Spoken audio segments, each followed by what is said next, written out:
All right, what up, YouTube? Welcome into OutspokenReax. I am Cordell. And Bria. And we are back with Love Island Season 8, Episode 24 recap. If you would like to watch the full unedited video, join us on Patreon where you can see all of that and more from our exclusive content.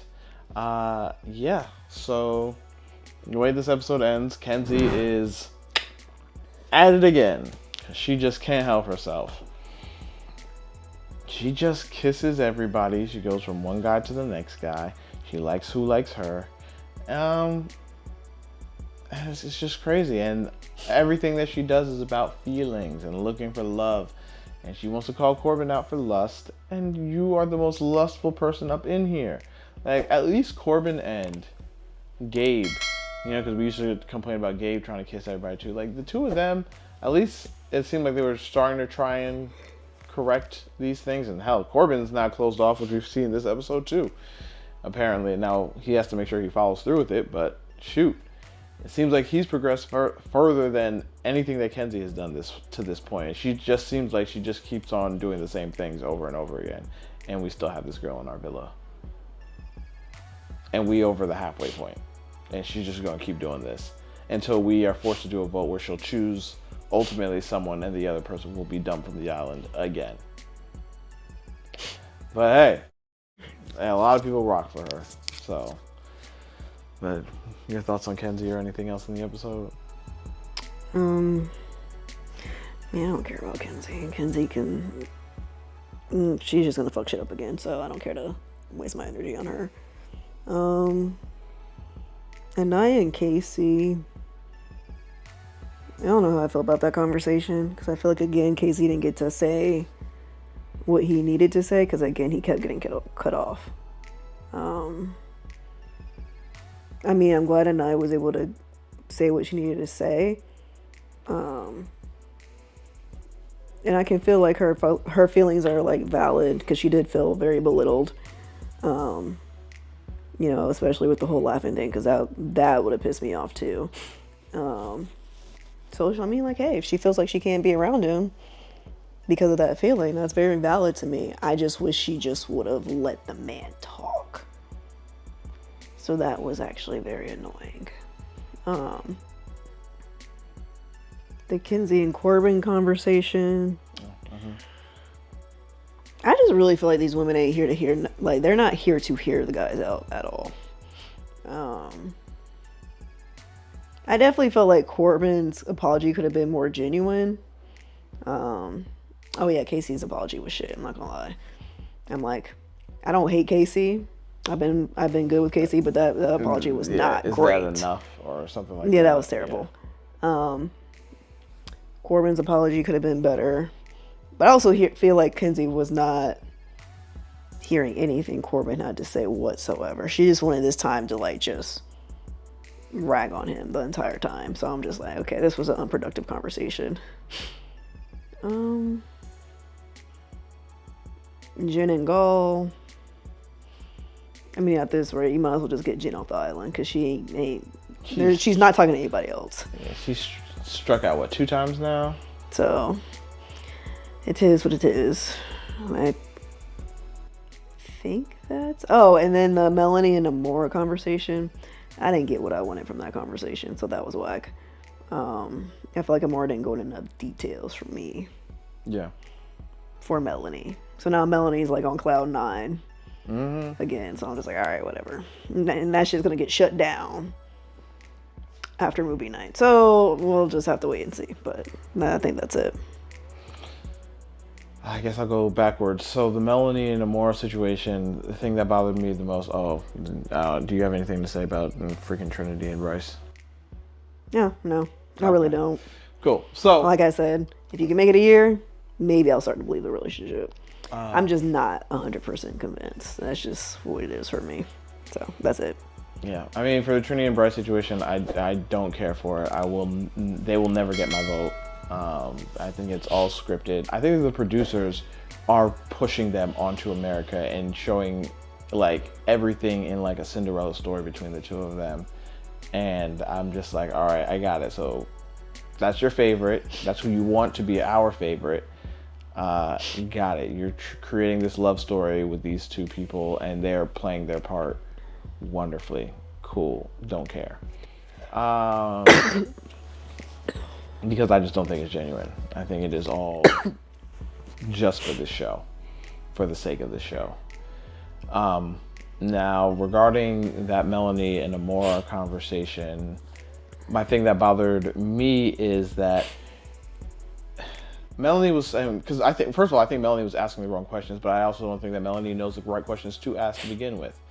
Because it's not even, since you already told her that he kissed and all of that.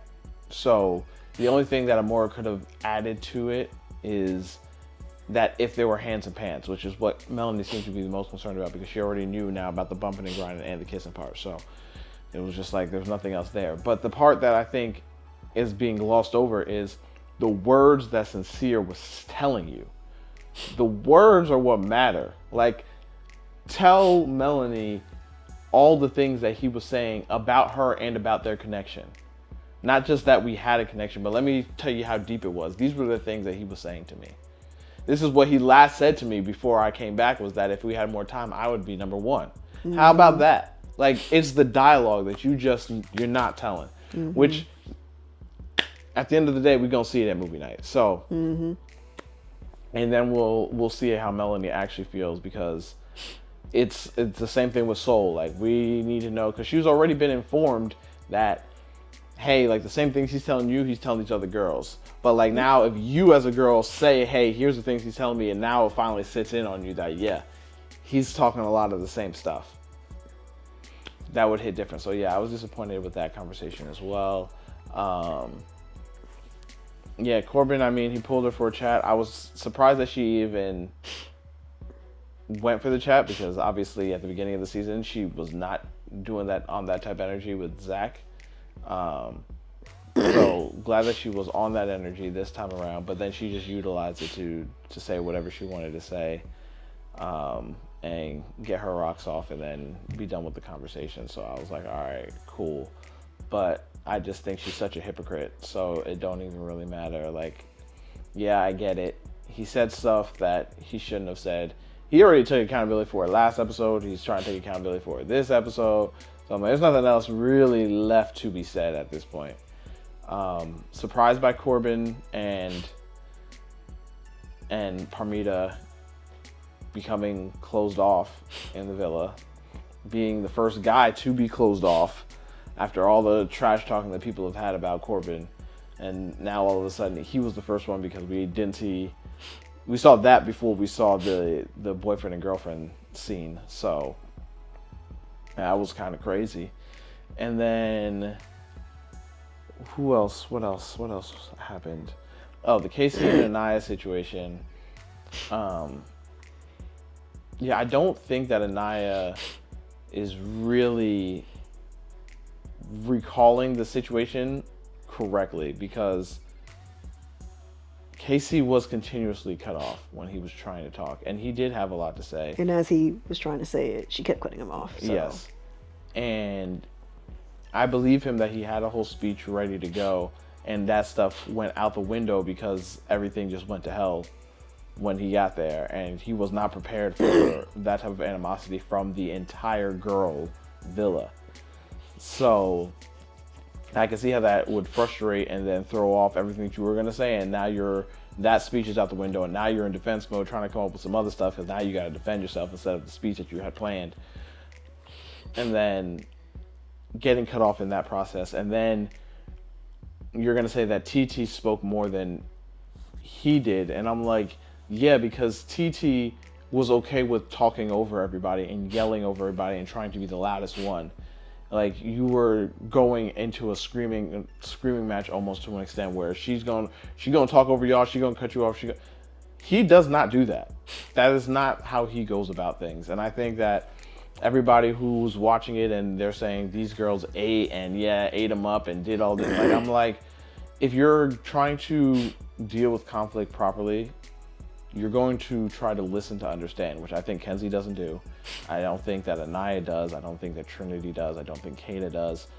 Like, you have to, if you're going to keep on yelling or talking when they're trying to express themselves. That means all you're doing is listening for a point that you can then cut them off and use that point to get off whatever it is that you want to say. You're just looking for points to attack without listening to the full thing, digesting and understanding it all, and then coming up with a response to it after you take a second. They don't do that. They do not do any listening to understand. They listen. They don't listen. They try to hear what they want to hear to win an argument. That's it. And it seems like, honestly, KC is on the other end of things where he will just sit back and listen to everything that you have to say. And then he will respond with everything that he's got to say, which is how you would want conflict resolution to go. So, yeah, I'm not surprised that TT talked more, because that's TT's arguing style fits more with what the girls were doing. And we're just going to both be loud. And he's not loud. And he's just always trying to. And even in this, it seemed like he was getting really frustrated. Mm-hmm. And he was just like, okay, now, yeah. His apology was not good. That was not a good apology. It didn't seem genuine on his end. It seemed like just an apology out of frustration again. Which, I can understand the frustration, but if you want to actually apologize to someone, you have to do it without giving off the frustration that you're feeling in that moment. So, and then, you know, at the end, that could have been like a Kiki moment when he said, you know, now go get Carl, like, but of course she was like, F you. So I was like, all right, whatever, never mind. Because he said he was trying to end on some sort of positive note, but guess not. She refuses for that to be a thing. The Jen thing with Gaul, like, I get what he's saying, but what he's saying and what he's doing are two completely different things. Completely different. Like, you're telling us that you're not an affectionate person, you don't do all this touchy stuff, and then you go on to Kenzie? No, that's not what he said. He said he is not touchy and affectionate in front of other people. They were not in front of other people. Okay. So that's what he said. Because I thought it in the moment, but I was like, wait, they're behind closed doors. That's why he's being affectionate. Because even when he kissed Jen early in the episode, he was hiding behind a pillow. Mm-hmm. So he said, I don't like doing this shit in front of other people. But with Kenzie, he's not in front of other people. Okay. Well, then I'll backtrack. But I don't let me see you doing stuff in front of other people with Kenzie then. I promise you, I'm gonna come back for you. So, but for now, cool. If that's how you roll, you're not really a public affectionate person. All right then. I do think that there could have been a compromise though. Like, you don't have to be publicly affectionate to just tell somebody that they're beautiful or things that you like about them that would make them feel more attractive personally. Mm-hmm. So you could have at least gave her that much and then be like, hey, yeah, the other part, that's behind closed doors, but I can give you all the words of affirmation. Like, I feel like that should have been a good compromise, honestly. Maybe a little hand holding, but it shouldn't have to be anything too deep. Yeah, I think is there anything I'm missing that happened? What did we just, and we ended on Gaul and Kenzie because we already talked about Kenzie. So yeah, looking forward to movie night. See how this all goes. I'm ready to get it over with because I'm just tired of looking on social media. Wait till movie night this and wait till movie night that. And I can't wait till they see this on movie night. Like, let's do this and be done with it so that I don't have to see it on social media anymore, because social media is draining. It is toxic as hell over there because, again, people are not listening to understand. And then there's people who, they have their favorite people and they will literally say, I don't care what they do, I'm gonna ride by them. All right, well then, like, there's nothing, because you already are telling me you ain't holding nobody accountable. If they your favorite, then they can do whatever the hell they want to do, and you just gonna stay by them. And that's toxic to me. So I'm ready for this movie night to be done and over with so everybody can get what they want, because they've been asking for this goddamn movie night since week 1. They've been wanting movie night, and then people wanted 2 movie nights, one before Casa and one after Casa. So I'm like, yeah, let's do this and be done. So looking forward to it, but Till next time, I hope you all enjoy. Please like, subscribe, rate, review, share on all socials. Join us on Patreon where you can see these videos earlier access, unedited, and be part of our exclusive content. Till next time, I am Cordell. I'm Bria. Be easy, be breezy, and please take it easy.